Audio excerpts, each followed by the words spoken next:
Okay, so I'm sat here with Frederik Søjborg, who is from Team Denmark.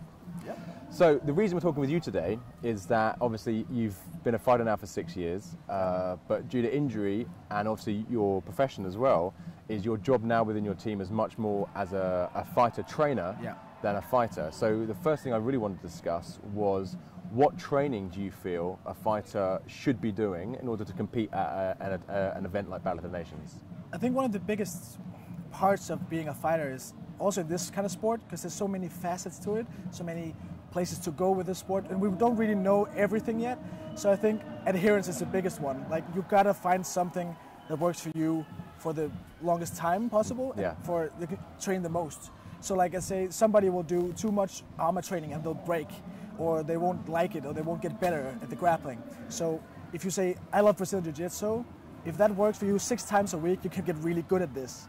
So I think it's a good mix. You got to find your own way in it. But I think weight training is a big part of it. But it's a plus. Like, it's not the specific, but it's like you're working up towards getting more explosive, getting stronger, and that just works with everything in sports-wise at least. Yeah. In your opinion, what's one of the most common mistakes fighters make when they're preparing for this sport, in terms of something they miss from training or something they ignore altogether?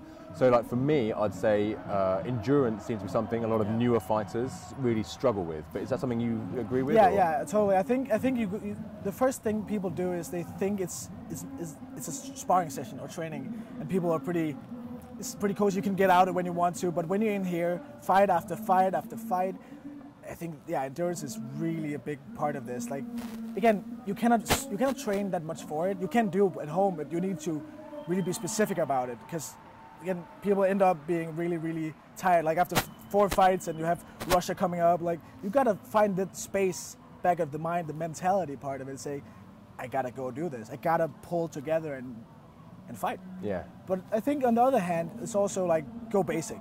There's some things you gotta do. Don't just jump into being the hero of the sport and just doing kills. You gotta be able to hit it with a sword. You gotta be able to hit with your shield or your axe and so on. Like, so you gotta do your grappling. You gotta do your arm and fencing stuff, and not just jump all that stuff. I think that's the big issue. So cardio and like basics.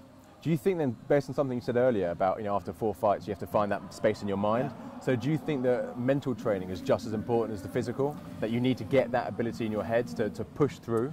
Yeah, I think so, because we're doing a sport where on one hand it's less dangerous in some things, then on the other hand it's way more dangerous, so you got to really find that tension.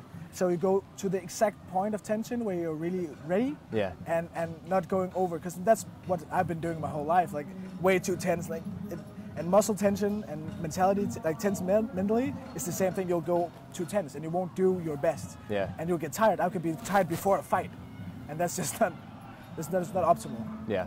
So yeah, totally. So other than physical training and mental training, with some, like a new fighter, for example, would you have any sort of like a nutrition plan or any sort of food you champion or to avoid? I think like many regular people that's not training on a high level shouldn't consider carbs and fat in many ways. Mostly just the protein intake. Get that as, you can get it pretty high and then stay there, that's good.